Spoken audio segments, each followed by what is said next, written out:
সমাজত সৰু ডাঙৰৰ ভাৱ বিচাৰ যেতিয়া আহি যাব তেতিয়া সমাজখনত আৰু অশান্তিৰ সৃষ্টি নহ'ব। যদি সৰুৱে ডাঙৰক সন্মান কৰা আৰম্ভ কৰে আৰু ডাঙৰে সৰুক মৰম কৰা আৰম্ভ কৰে তেতিয়া সমাজখনত কোনো অশান্তিৰ সৃষ্টি নহ'ব। একে অন্যৰ প্ৰতি মানি থাকিব, ভাৱ বিচাৰ থাকিব।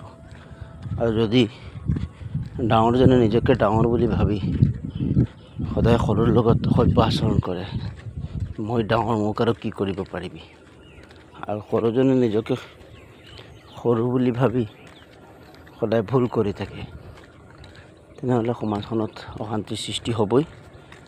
আৰু যদি ডাঙৰৰ আচাৰ ব্যৱহাৰখিনি সৰুৰ প্ৰতি মৰম অগাধ থাকে, বেছি মৰম থাকে, তেতিয়াহ'লে সৰুৱে ডাঙৰক অপমান কৰা বন্ধ কৰি দিব।